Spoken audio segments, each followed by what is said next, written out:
Welcome everyone to the Eastside Freedom Library. I'm Clarence White. I'm the Associate Director here, pitching in for one of our co-executive directors, Peter Ratcliffe, who can't be with us. I'm sure sends his apologies, but I know he misses you being here. So I'm sort of pitching in. Some of you who know how I dress and how Peter dress will notice that I'm dressed like this in Peter's honor. The t-shirt, he always remarks, "You never wear t-shirts. Why don't you wear t-shirts?" So I'm wearing a t-shirt that I got from my son. So so hopefully that makes everybody feel better. The Eastside Freedom Library is, of course, here on the east side of St. Paul. And some people know this, but the east side of St. Paul is a place where many of the waves of immigration and migration that this country has seen over the past 150 years have found their place and their stories and their expression here. And we are doing our best to share a lot of those stories, even if they aren't set here on the east side. We want those stories not just to be known, but to be in communication with each other, because I think it's really important that we realize that those stories are remarkably similar, and those are histories that we need to tell the truth about, and we need to hear from the voices of people who live them, but also we need to know about the complexity of the lives of the people. So we're glad for this event this afternoon. I almost said evening. Yes. Is this sort of like a second breakfast? Okay. Which can be a good thing. But as I was saying, you know, a lot of those waves of immigration go throughout the Americas. So from South and Central America up through North America and into parts of what we now call the United States, even though an arbitrary line has decided which people we like and don't like, and kind of has decided that there are a whole lot of people on either side of the line that we don't like. And all of this is happening here. So with that, I'm going to pass along the explanation of the real story to our guest today, Aaron Bobrow-Strain, who is the author of several books, and we're going to get a piece of one of the books and several stories of several characters who are hopefully going to join in this conversation that we always have here at the Eastside Freedom Library. So.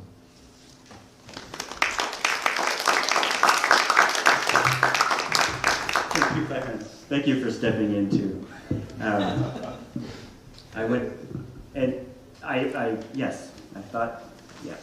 I actually went to Macalester and also never met Peter Ratcliffe. So I don't know how this keeps happening because he's such a legendary figure.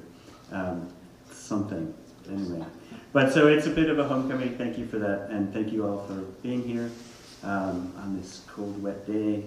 And it's kind of a homecoming for me, as I said, because over 30 years ago I came here to Macalester, and I was a French, and I was going to major in French and archaeology. And it was really the politics and the organizing that I encountered in the Twin Cities that really kind of transformed my life path. And I'll date some of the people in the audience by saying, just evoking the Salvadoran hunger strike in the cathedral was a real pivotal moment, and you can see who's of what age in this audience. And all of the organizing around Central America Solidarity in those days. And I haven't been back since early in 1992. So it's quite a change. But I really carry this place with me. because of that. And I wouldn't have ended up on the U.S.-Mexico border if it hadn't been for the time here. And I also seem in weird ways to keep intersecting with this world in the Twin Cities. So, for example, Tomas and I found ourselves a few years later driving a giant Oldsmobile around Juarez, going to Maquiladoras. And then later, Tomas and Teresa took my wife and I really under their wings and into their care in Chiapas when we lived there. And Shelley Sherman, who I've just re-encountered after many years, will actually make an appearance in this talk. So it's just to put you on the edge of your seat. So welcome to day 242 of the officially declared supposed so-called emergency on the U.S.-Mexico border. It's kind of easy to forget that declaration happened, right? So much has been happening. It's just the onslaught of news. A couple weeks ago, I was asked to give a talk. They asked me to give a talk on where we are with immigration today. And it was so overwhelming that I ended up talking only about things that happened on that day, because the amount of news. And it's all over. I actually spent a chunk of yesterday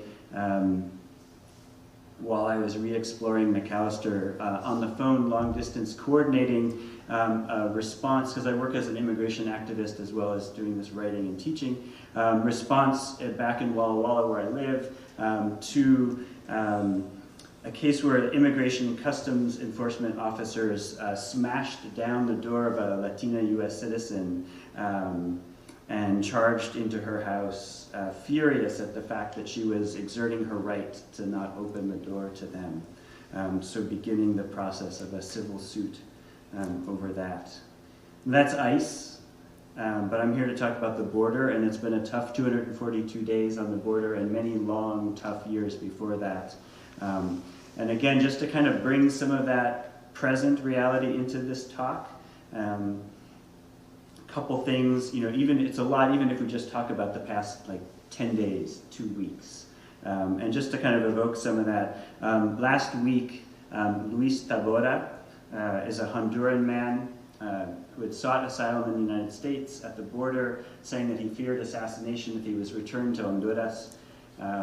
He was deported directly from the border back to Honduras, and hours after the ICE Air flight landed in Tegucigalpa, he was assassinated. And he was still wearing the slippers that they give folks in ICE detention.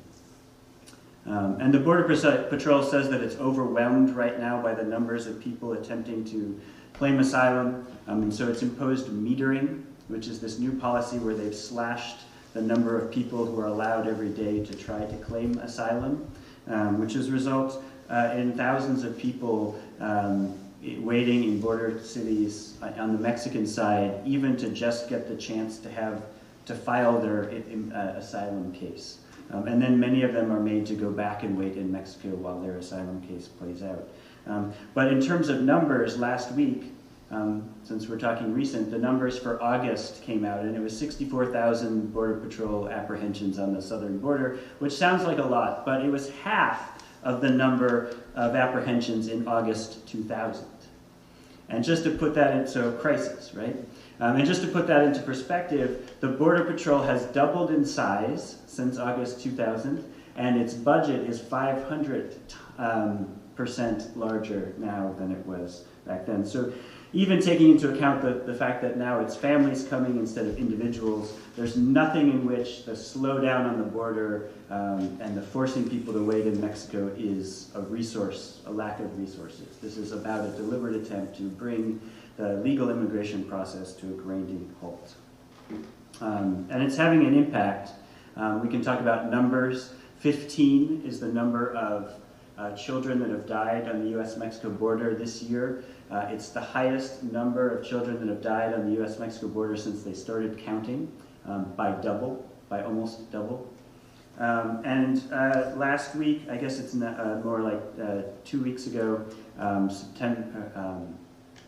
the bodies of 21-month-old Iker Cordova and his mother Idalia were found drowned in the Rio Grande River.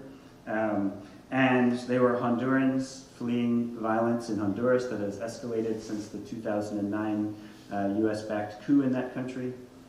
And they had applied, she had applied for asylum the correct way. She had waited, she'd been metered in, and then she'd been told to go back and wait in Mexico for her asylum case. And she found herself sleeping on the streets with her son, her toddler, of the streets of Matamoros, where there's an intense, and I'll talk about this later, where cartels are preying intensely on Central Americans and others who are forced to wait in Mexico. So she's on the streets of Matamoros. And people talked to her, and reporters found these people later, and before she crossed the river. And they said that she was terrified of crossing the river because she didn't know how to swim. But that the conditions of waiting in Matamoros were worse, that were so bad that she was willing to take that risk of crossing the river. And I'm just back from a time in Arizona and Sonora talking with border groups, and there's a lot of incredibly inspiring groups right now.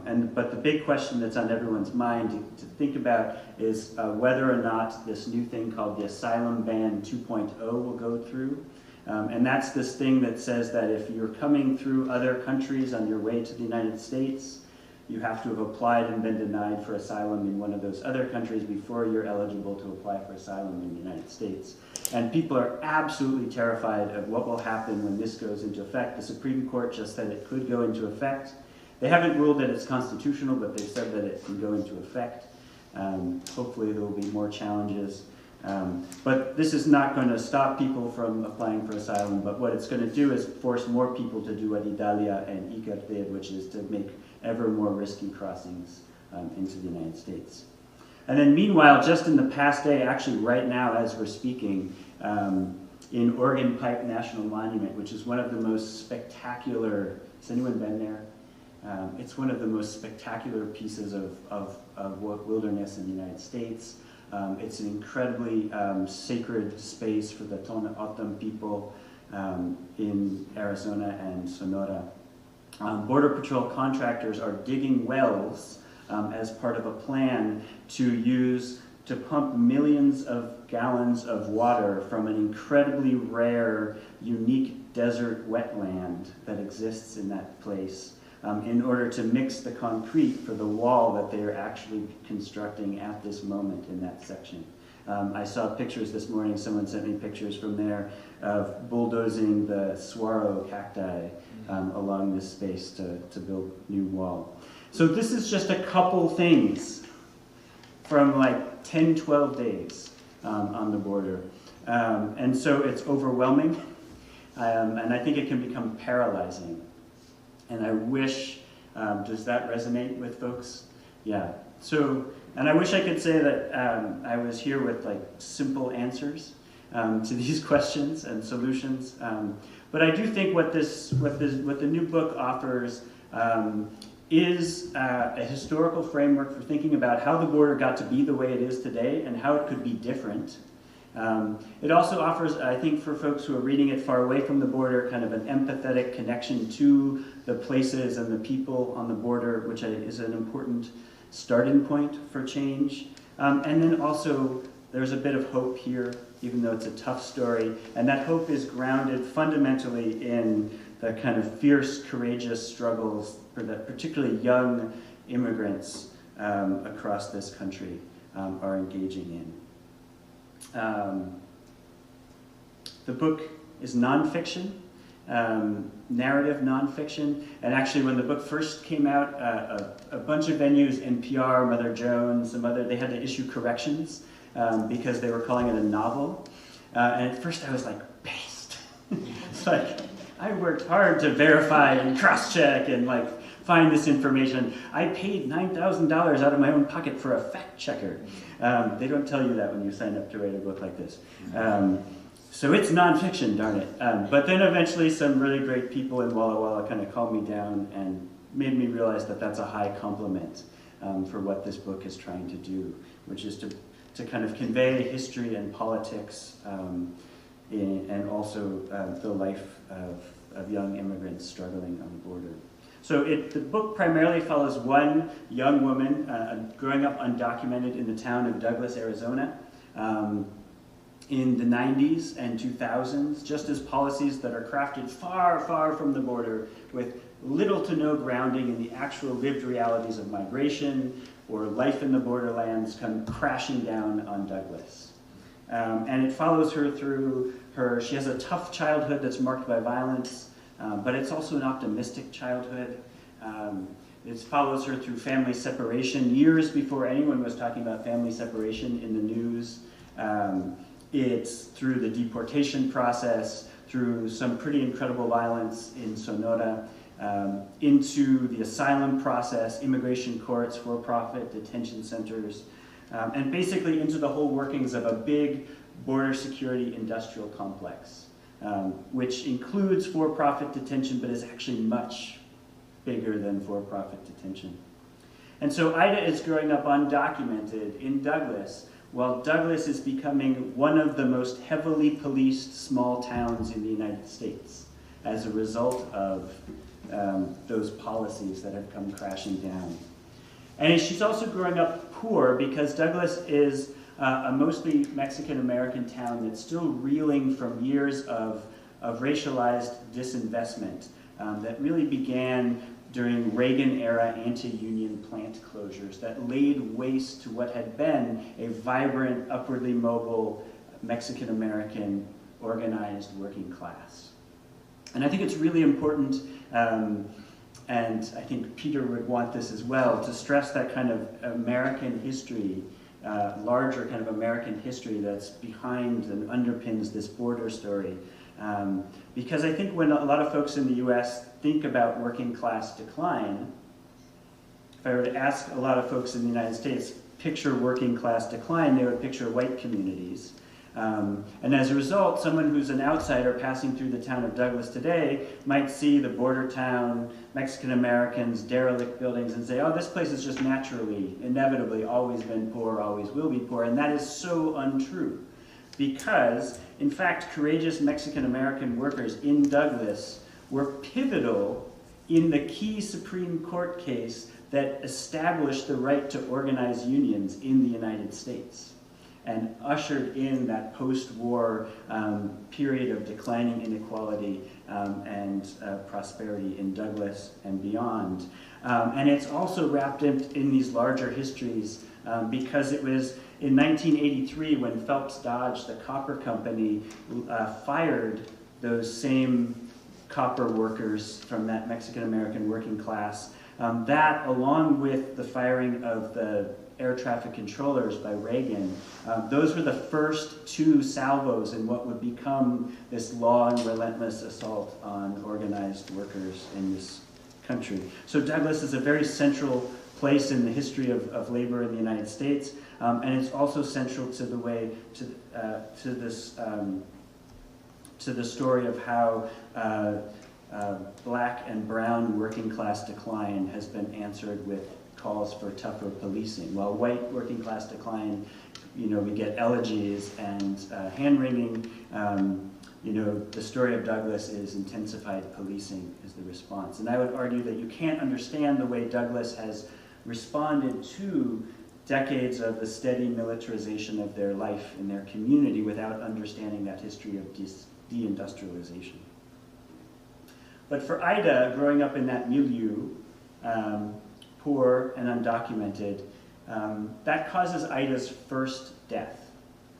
And her first death is what academics might call social death, which is to say that Aida is fully part of her community where she has lived since she is 8, right? She is an active member and maker of that community, and yet she's excluded in legal ways and extra-legal ways from real full membership in that community.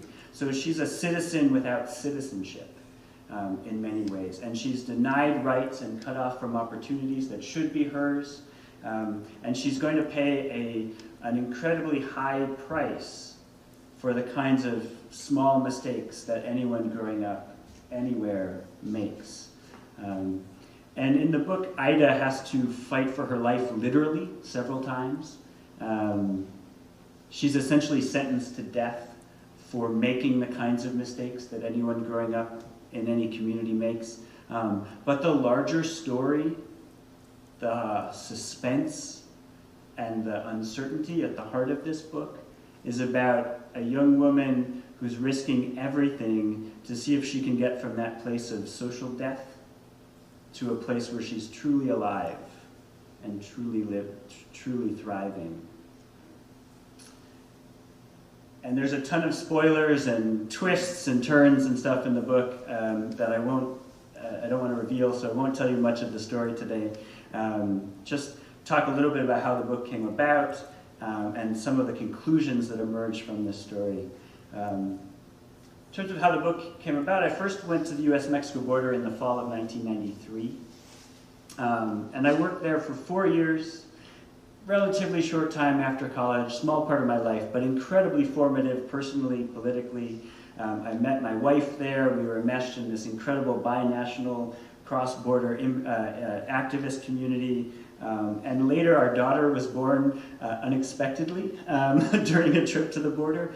And it just seemed right, actually, because there is a beauty and a richness and a creativity to life in the borderlands that just gets completely left out of the news today when folks talk about crisis. And I kept returning because of that. And when I got a job teaching at Whitman, and it's great to see a few former students here, I began to bring Whitman students back to the border year after year and seeing how the border changed over many years.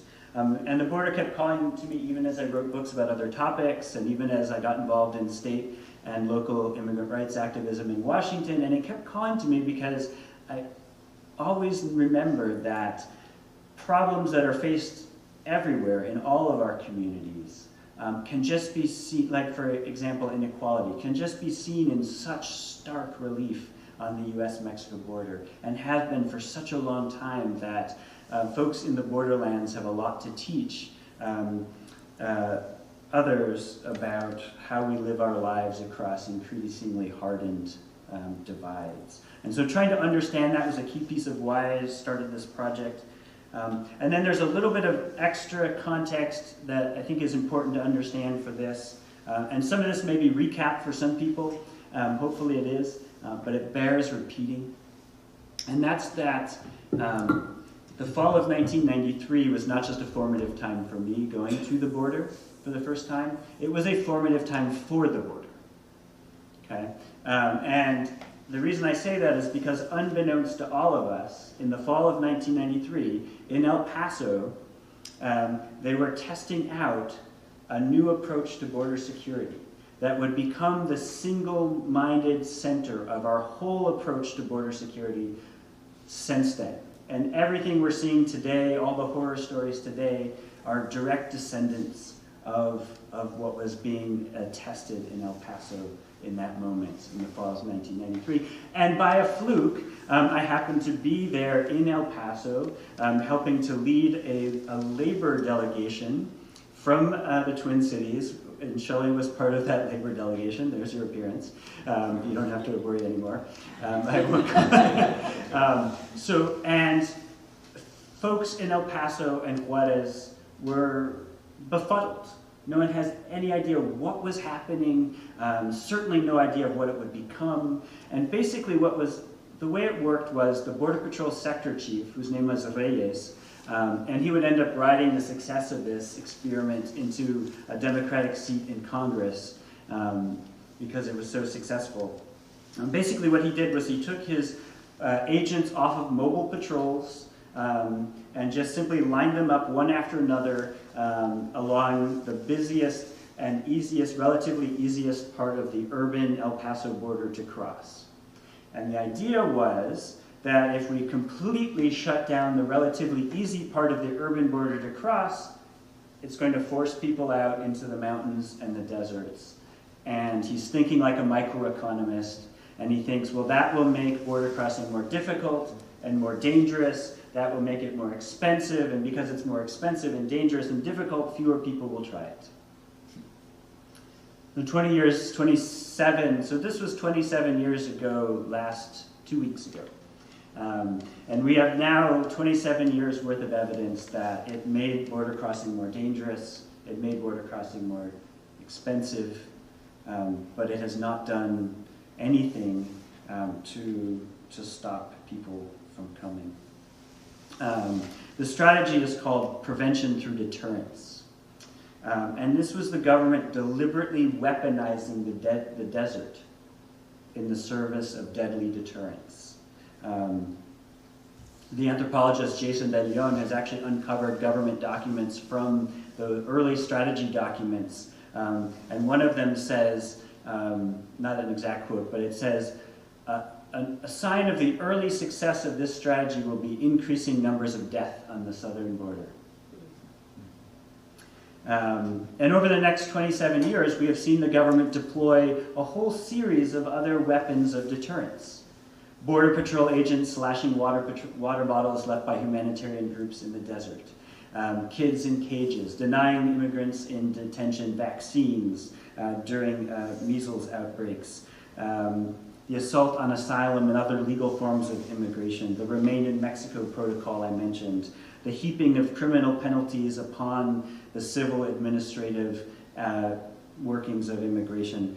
That kind of like seemingly overwhelming jumble of cruelty, when you see that stuff today in the news, know that it's not aberrations, and it's not the work of bad apples, and it's certainly not just an artifact of Donald Trump.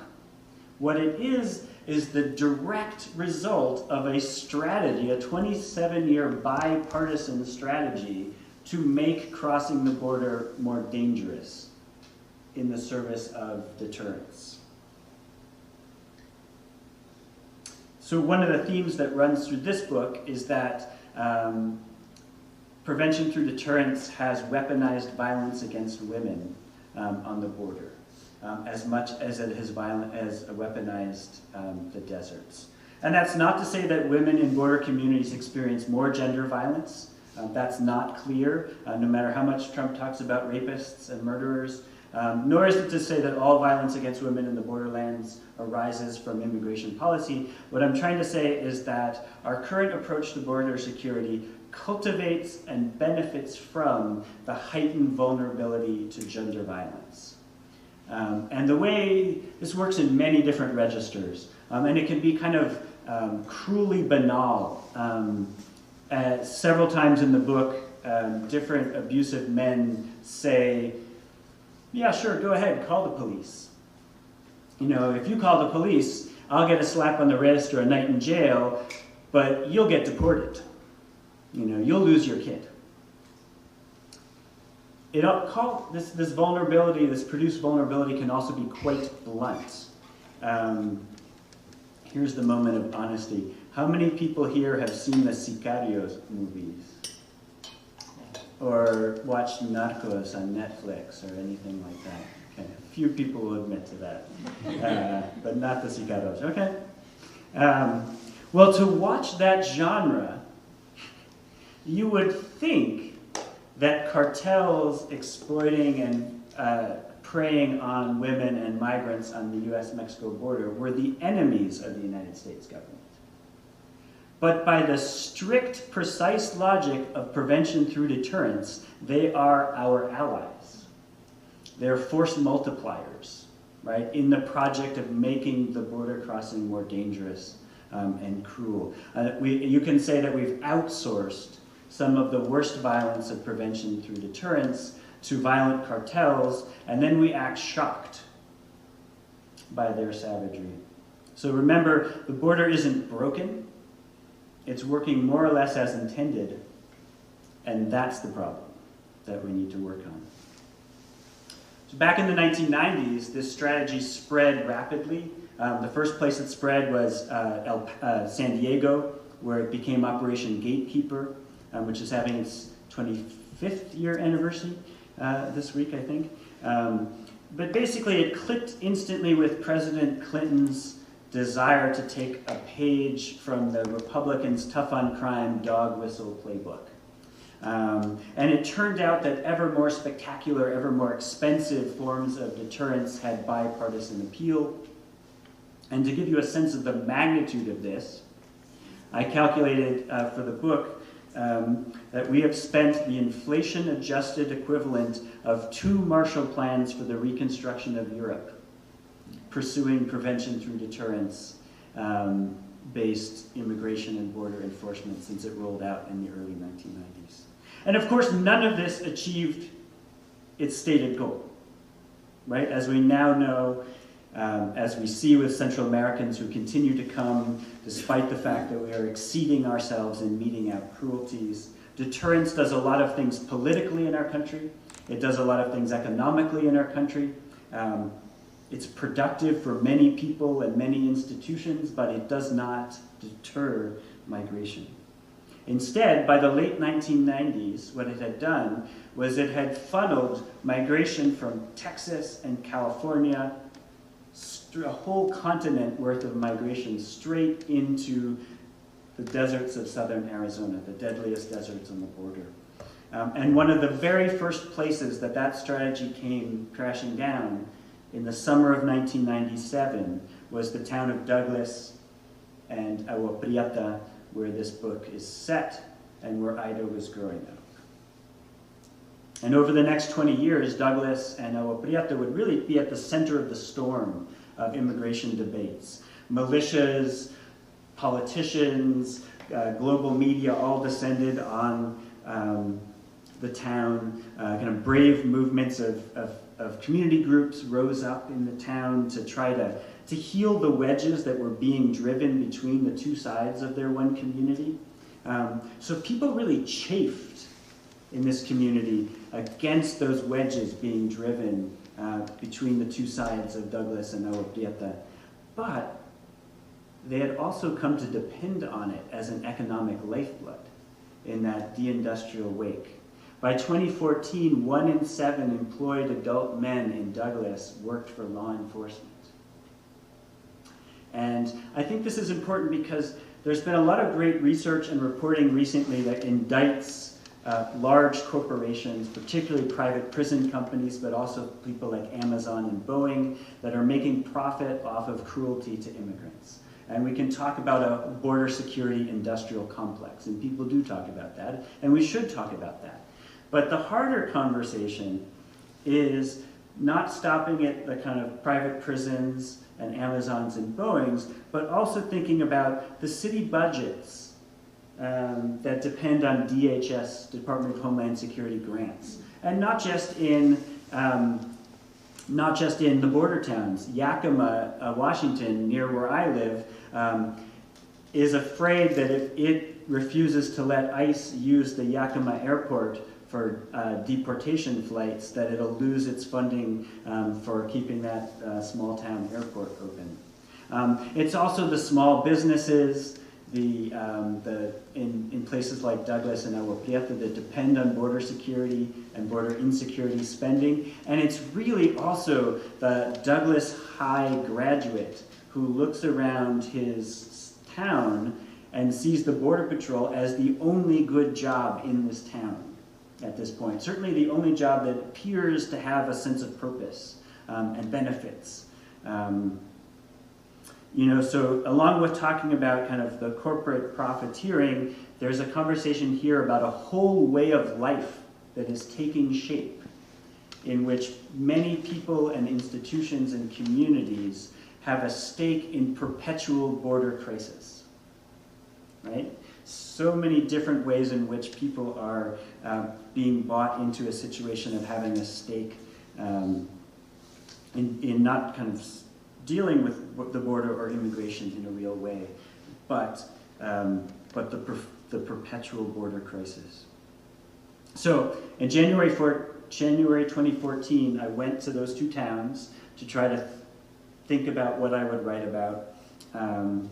And I was really interested in a fundamental tension that I saw in that moment, which is on one hand, that beauty and that richness and that creativity of life in the borderlands. The communities of Douglas and Agua Prieta have blurred the border since as long as they've existed. And everyday life crosses language and borders and people and commerce and families, and everything is constantly blurring the border back and forth. So many people told me stories, well, a lot of baby boomers, so take it with a grain of salt, told me stories about when they would play baseball and home plate was in the United States and the outfield was in Mexico. And that story, may be baby boomer nostalgia, but it captures a totally real spirit of living life across borders. And we can't romanticize the pre-1990s border. It has long been a space of exclusion and violence and racist violence. But in a real way, folks in Douglas and Agua Prieta and other border towns have modeled a different way of living life across borders that we would do well, I think, to think about today. So that's on one hand, that's the beauty and creativity. And then on the other hand, the fact that these towns had been set up as sacrifice zones to the country's vilest fears and complete refusal to deal with immigration in a substantive way. And I was interested in exploring that contradiction. And so I went and I started doing interviews and talking to anyone who would talk with me. And early in that process, a woman named Ossie Mendoza became my one of my principal guides to the community. And a few of you have read the book, so she's a badass, formerly undocumented social worker who works with victims and survivors of domestic and sexual violence in the borderlands. And kind of an incredible person, and she figures heavily in the book. I often, wherever I am, will ask people if they know her because so many people around the country have been impacted by her and know her. But she connected Aida to me and encouraged Aida to tell her story.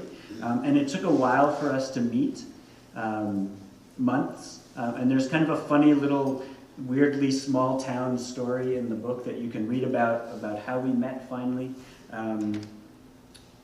But suffice it to say that on a wintry day, and we met for the first time in the 10th Street Park, and we sat by the fountain, and she told me her story, and I had no idea whatsoever of writing a book about one person, and much less of placing violence against women at the center of a border book.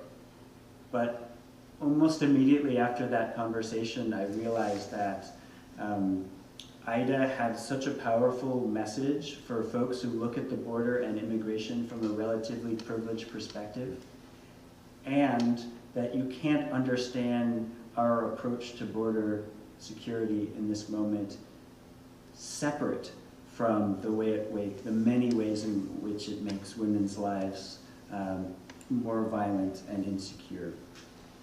And Aida's story, it left me shaking that day in 2014. For those of you who have read the book, you know that it is filled with so much suffering and pain, but that's not actually what left me in tears that day.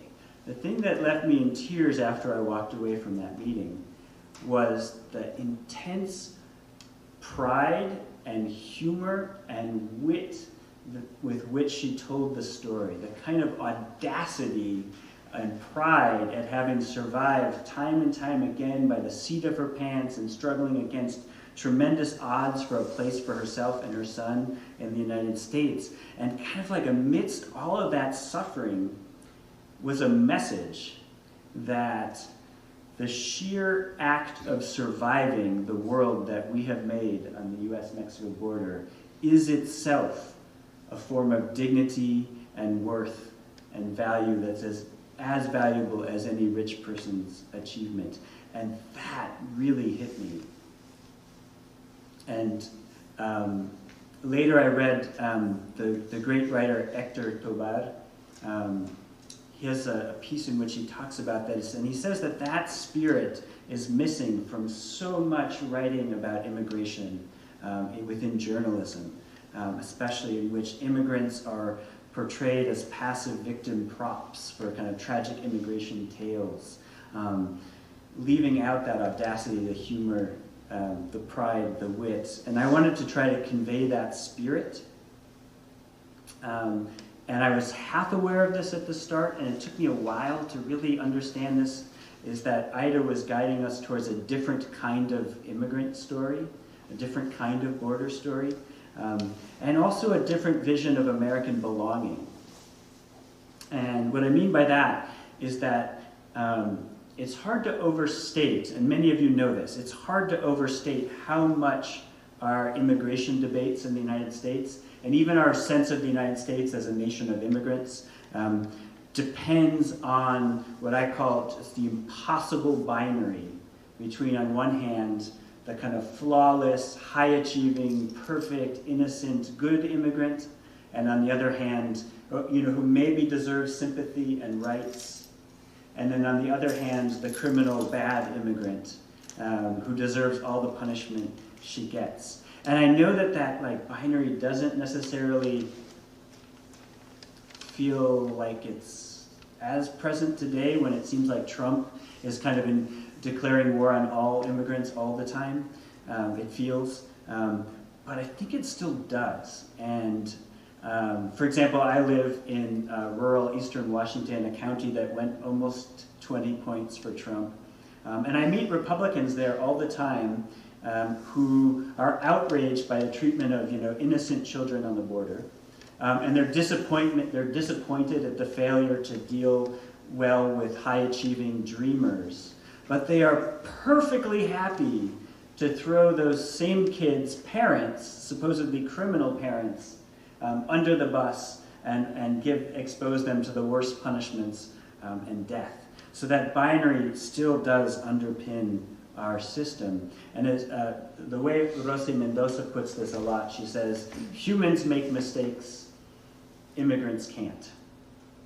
And that day, though, Aida's story didn't solicit my pity. It didn't disavow the many mistakes of her life. It just kind of blazed with pride and sufficiency and power. And in that, she was pointing to a different vision of American belonging that rejects that binary of where membership depends on being in the good category as opposed and not being in the bad category.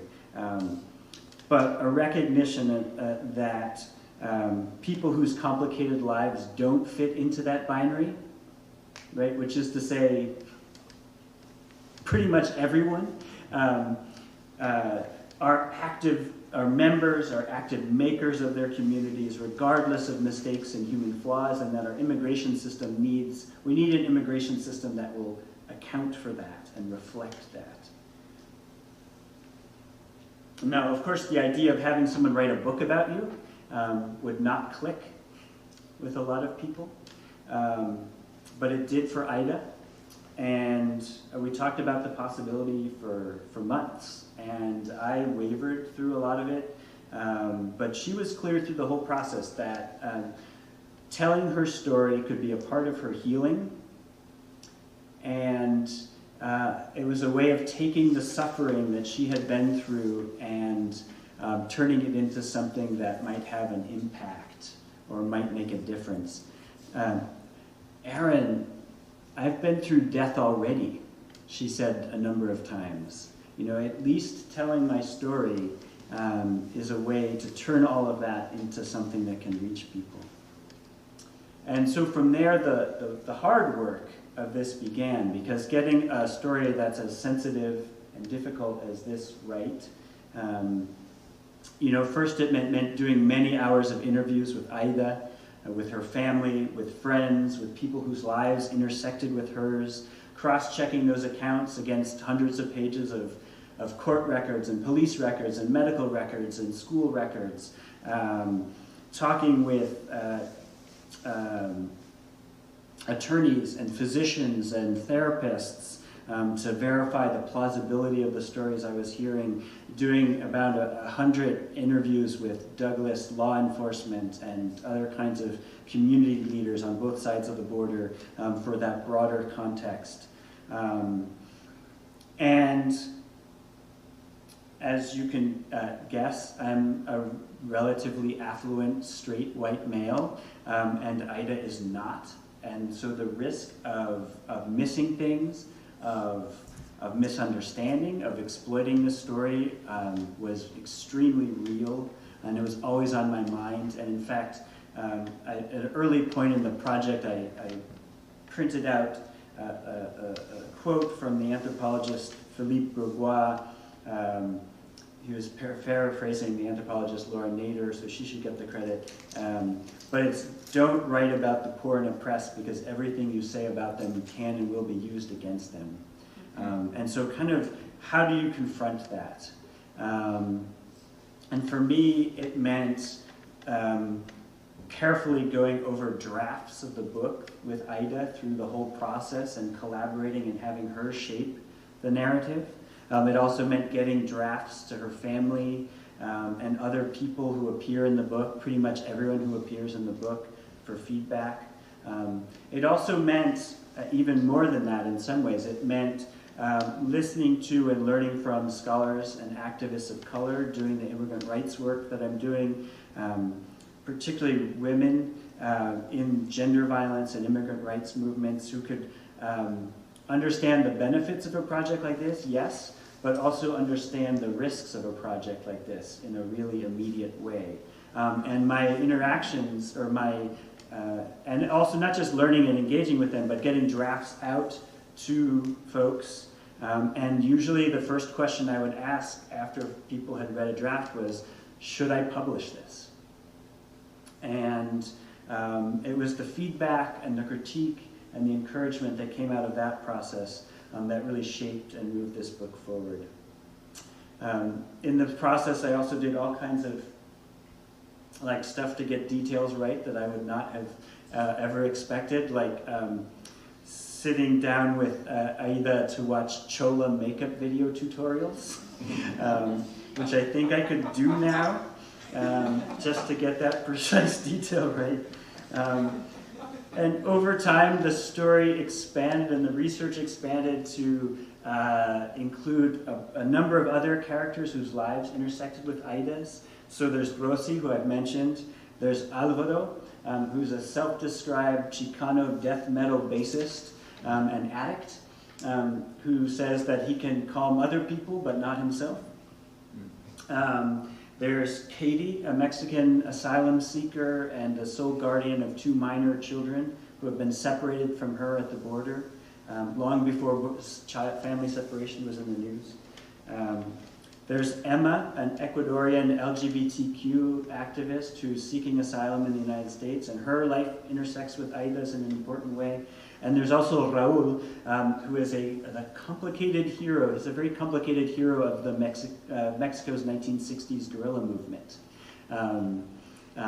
whose life is also an important role in Aida's. But really the story is grounded in Aida's memories, told by me, surrounded by lots of additional research. And so about 2 years into the process, I broached the question of money with Aida, and we talked about this and went back and forth for a while, and we decided in the end to split the proceeds for the book in 3 parts. One part for Aida, because she labored to make this book possible. A third to support the Chiricahua Community Health Centers in Douglas, and their work with victims and survivors of domestic and sexual violence in the borderlands. And then a third to me to cover the cost of writing the book and all the research trips and paying the fact checker and that sort of thing. And in the course of whenever we met, I made 3 commitments. And that was that Aida could stop the project at any time in the process. And that she should talk with her family and she should talk with her therapists about whether it's the right thing to be doing. And she did that. The second thing, that she would read drafts throughout the whole process and we'd make it as collaborative as possible. And that if she ever revealed something in an interview that later she decided was too private, we would just take it out. And those commitments, along with the profit sharing, are not the norm in journalism. In fact, I've gotten grief from real pure journalists about those. But from the world of ethnography and activism out of which I came from, they seemed right and more common and normal. And then the last commitment was that I would do my best to portray her not as a demon or a saint, but as a real complex, flawed, brilliant human being, and that her story would matter in itself, not just as an illustration of political arguments. And that, I think, was really important for me to hear that commitment, because if I'm honest, when I went to Douglas, I was looking for stories to illustrate political arguments about the border. And it was really only by kind of sinking myself into the work with Aidas, doing the research, sinking myself into writing this really difficult and emotional story, that made me realize that the immediate political critiques are in the book, and that's good, but that the power of a narrative that's bearing faithful witness to Aida's story goes far beyond that. Okay. So for that, I just want to end by reading a very short piece, just so you can get a sense of the narrative. I'm going to read this piece because it's short, but also I like this piece, and Aida likes this piece. And I think it's really important to read this right now because, so there's a lot in this book about the horrific conditions in immigration detention, and they are horrific.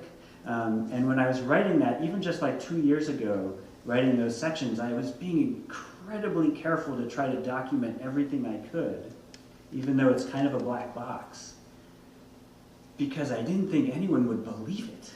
I was like, if I say that this Border Patrol agent said that, or she was sleeping with her ear pressed up against a toilet, no one's going to believe that. You know, I don't want to say it's a good thing, but it is kind of a good thing that in the past 2 years there's been incredible reporting that now when people hear those kinds of stories about the horrific conditions in immigration detention, they believe it a lot more now.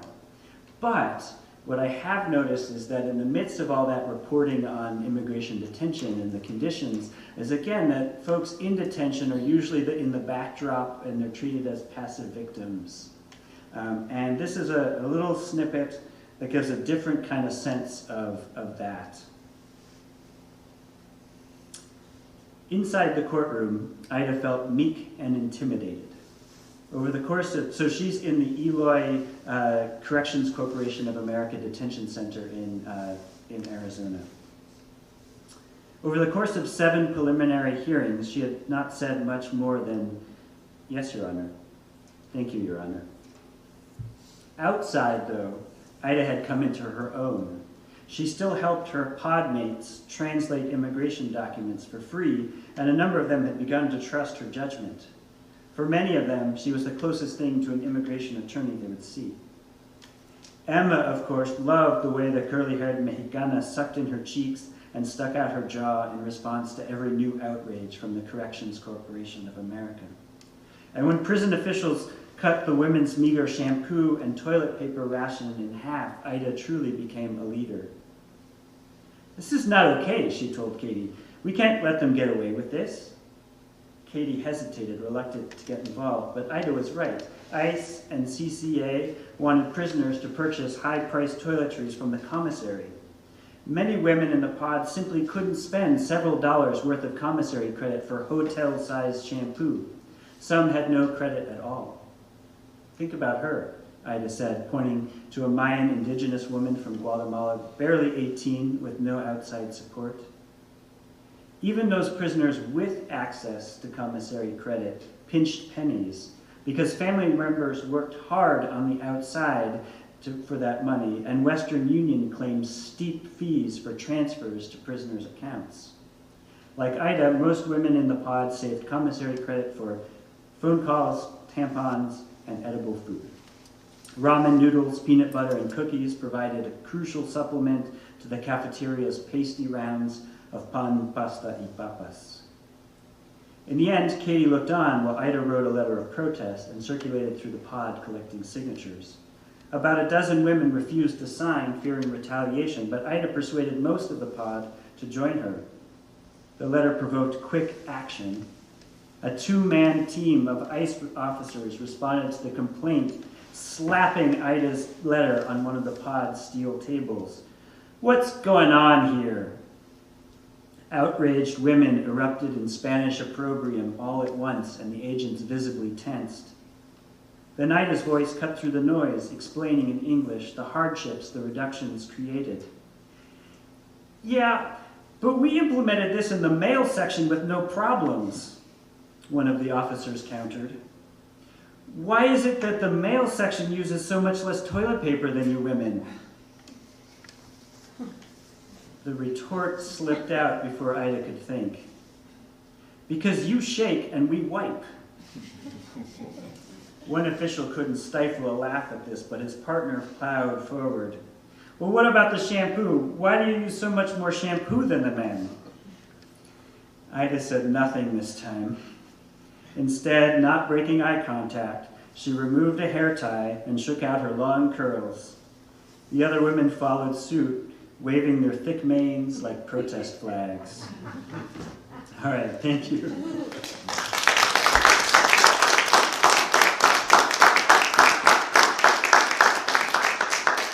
I'm happy to take any questions if folks have questions.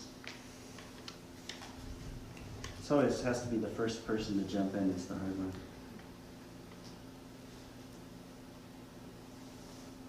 Yeah. So you've been in the, obviously bearing witness and writing and being active. It's a two-part question, but they're related. Where is the hope? Yeah. And any ideas about how to proceed? Yeah.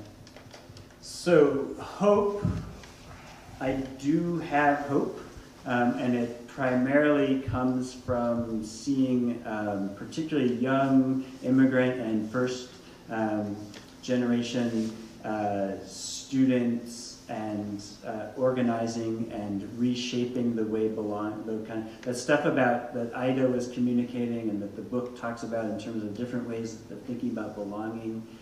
That also really comes from immigrant youth movements, and I get a lot of hope from that, and the idea that that we can kind of change our whole way of thinking about belonging. I'm just back, as I said, from time on the U.S.-Mexico border, and there's just some incredibly inspiring organizations right now that have come together. There's this one. One is the whole city of Tucson has kind of banded together around a project called Casa Alitas, which is the Border Patrol had been dumping migrants that they processed and then released to go wait in other parts of the U.S. for their cases. And they were just dumping folks at the bus station, and the whole city has really organized to kind of create a whole program that brings folks in, gives them their first meal, often their first meal in a couple days, clothing, showers, a place to stay, medical treatment, connects them to, gets them with bus tickets to where they need to go. And it's incredible. And I got to spend, I was just privileged to spend a day doing medical translating there. And it was just incredible to see the organization of this thing, and just all through the day, people bringing food, bringing stuff. That's kind of the radical hospitality that you see in the borderlands. It's not policy change, but it's inspiring. And then in Mexico, there's this community center I went to visit in Nogales, Sonora. That's a community center in a really poor neighborhood that previously had been kind of a soup kitchen for local kids run by the community itself. And I would take students there, and my students would stay there. And these folks saw the kind of intense need of Central Americans who were being forced to wait in Nogales months for immigration screenings, or for asylum screenings. And they actually converted their own community kitchen into a shelter for Central Americans using like their own funds. So people are organizing, and I see that everywhere. That's the inspiring thing, is that this stuff has been happening easily since the Clintons, since Bill Clinton. One thing with Trump is that it's brought it out in the open more. Communities are organizing. In Walla Walla, we have a 24-hour rapid response network for immigration emergencies and a whole kind of immigrant rights organization, and that's spread throughout all of rural eastern Washington, which is about as red as it can get. So, I mean, that's where I see hope. Policy-wise, I'm not seeing glimmers of hope on the policy front at this point. Yeah, I mean, yeah. But folks organizing can create the space for it. I tell my students that, like, the Republicans who are in the immigration team for Trump right now, people like Kobach and Cuccinelli and Miller, they've been working on this stuff for 20 years. 20 years ago, they were writing bills at the state level that they knew were never going to get passed because they were so crazy and outrageous and anti-immigrant, and they were still writing them and putting them in and just generally accustoming people to this kind of craziness over time and preparing themselves to be able to come in when they finally had a moment of opportunity and do a lot of damage in a very short amount of time because they were ready and had been preparing for 20 years this other vision of immigration. So I feel like what we need to be doing, even if there isn't an opening right now, we need to be cultivating those other images of what the immigration system could be like. And even if it feels like fantasy right now, that's why I think that I am really in favor of using the term open borders and abolish ICE and things like that are important for kind of stretching our imagination for thinking about how it could be different. Because even if the United States, as long as it's a nation state, will always have some kind of border, and it doesn't mean that what we have now is natural or inevitable. We could do it differently. Thank you. You had your hand up too, or someone else? I just, Yeah. You talk about the sexual violence, but maybe talking about the intersection of sort of the gender-based violence and racism, and sort of how dependent they are on each other. It sort of seems to be an instance where that's really coming into play. Yeah, for sure. Right. Especially also with family separation. Right. Yeah, no, the kind of the long racism of this context on the border kind of underpins the system of making people more vulnerable. It also, I think, becomes a way in which people can pretend like it's not our policies that are the problem, right? And the way I see this, and Ossie Mendoza was really good at identifying this, is that people will say, oh, that's just Latinos. That's just machismo. That's not the immigration policies making gender violence more prevalent or exposing people to, making people more vulnerable to gender violence. It's just how those people are. So that's a way in which racism kind of naturalizes the gender violence that the policies are also, that the racist policies are creating. If that makes sense? Yeah. Yeah. Also, I mean, it's a good way for dominant culture to control female identifying people, and especially women of color. Yeah. Creating violence, creating dependency, creating trauma. Yeah. Yeah, absolutely. That's right. Yeah, and the immigration system is designed to produce trauma.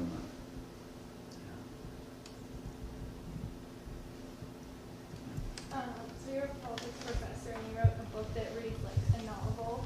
And I guess I'm wondering, what does this book that centers and honors the story, Aida's story, do that maybe a stricter, just political analysis couldn't?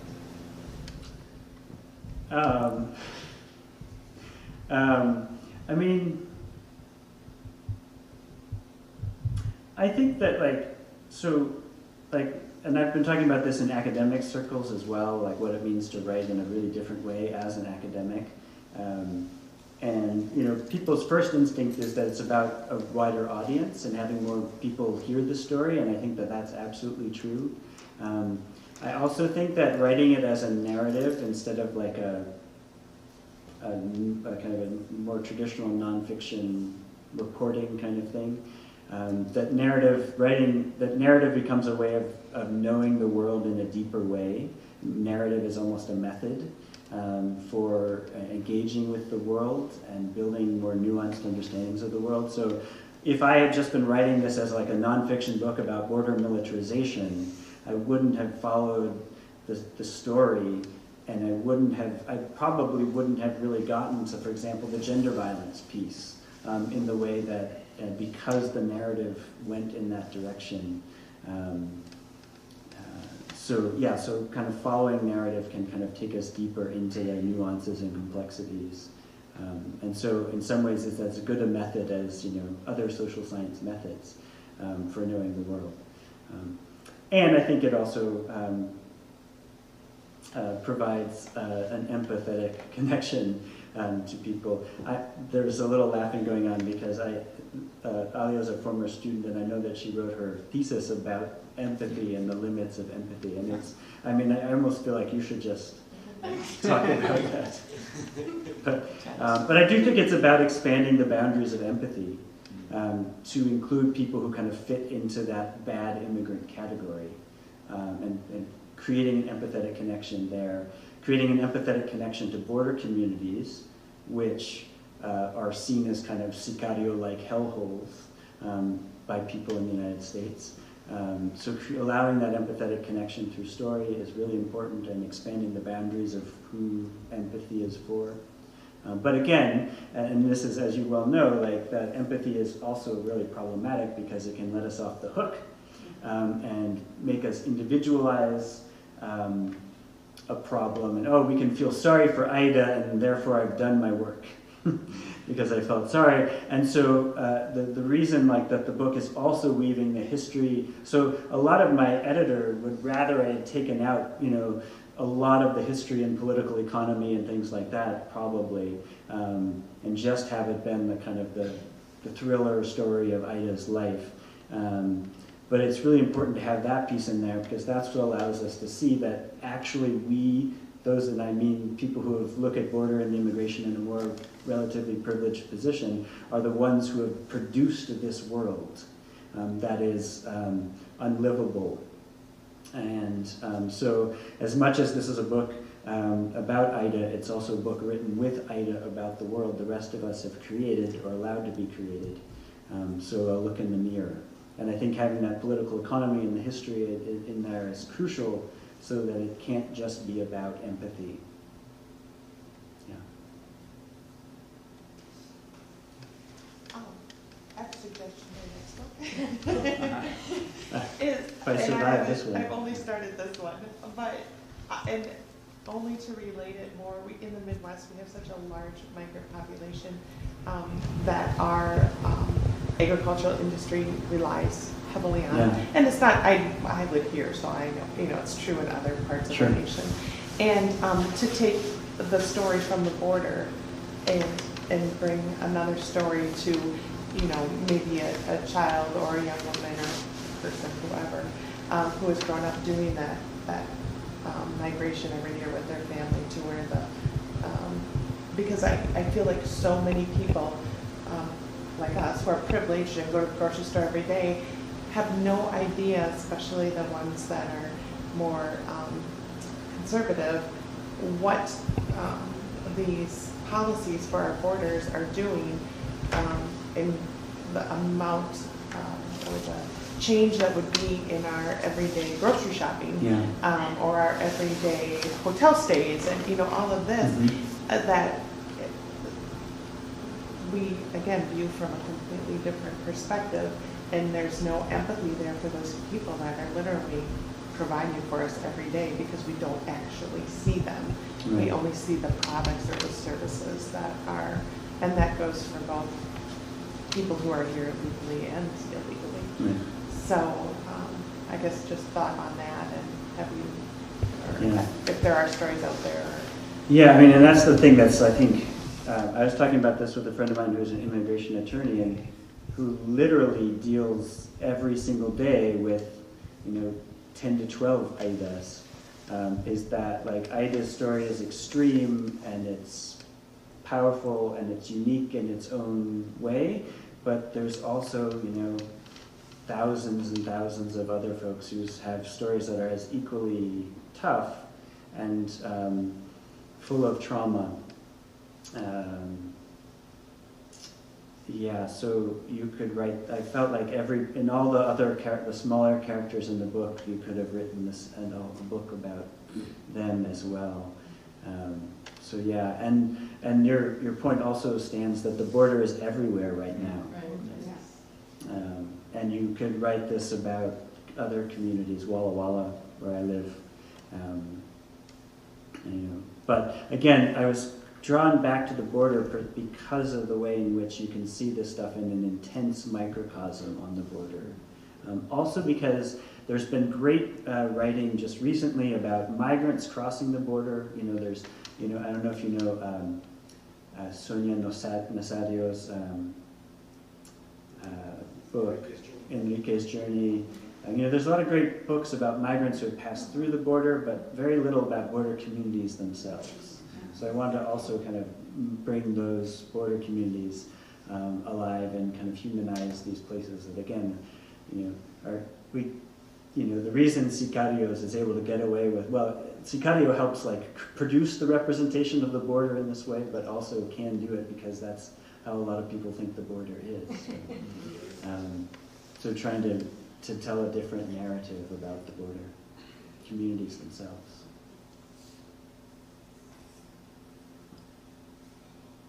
Yeah. Going forward, how do we as citizens act as empathetic individuals in a way that can enact some kind of change relevant to immigration at the border? Yeah. I mean, there's all kinds of ways. Again, because the border is everywhere, as you were kind of helping us think, you know, you can get involved in this kind of work here in St. Paul. I'm sure this place here is a great resource for finding out more about the kinds of groups, or other people in the audience might be able to help with real concrete ideas of, you know, and as a student, you're in a great position to be able to do that kind of work. I also think, yeah, so kind of putting yourself in situations where you get to know people you otherwise wouldn't know is a key first step, and then joining some of the work in town. Clues is an incredible organization from everything I've been hearing that folks can get involved in. And then, you know, I think it's just making sure we refuse any kind of immigration. Hopefully we move to a place where we can have more policy discussions about the border and immigration, and refusing immigration reform proposals that throw the border under the bus, right? That exchange further militarizing places like Douglas, Arizona, in exchange for limited rights for, you know, deserving, you know, good immigrants. Watching out for that. Again, watching out for immigration proposals that kind of provide rights for the kind of the model immigrants in exchange for increased criminalization of other folks. That's good. There's a lot of organizations on the border you can support. Al Otro Lado is one of the key organizations working with Central American migrants who are forced to stay in Mexico. There's, I think, something like 14,000 people on the list right now in Tijuana, Central Americans who are waiting in Mexico. So they're an organization that needs a lot of support. Yeah. So someone online is asking for details about the book, so if you want to repeat the title, Sure. maybe the publisher, and remind people that Subtext Books has it because they're here today. Yeah. Thank you for coming. I brought a whole bag of books because I didn't. Yeah, so the book is The Death and Life of Aida Hernandez, a border story, and it's published by Farrar, Straus and Giroux. So get it at Subtext Books, or if you're not in town, another independent bookseller. Please. Yeah. And you can find it at the most good independent bookstores. Is there a place where you can be ordered? When people, I mean, first of all, it's like each independent stores have it in town, and what do you order it if you don't find it? Well, I know that Subtext has it. We also mail. And if you are in a place where you need to order books online, Powell's is an independent bookstore that operates kind of the same kind of service that Amazon does. Indiebound.com. And indiebound.com will help you find your local bookstore that has it. Okay. Good. Well, thank you all for coming. Thank you. And I'm happy to sign a book if you want, and also just I'd love to chat with folks and hear what brought you here.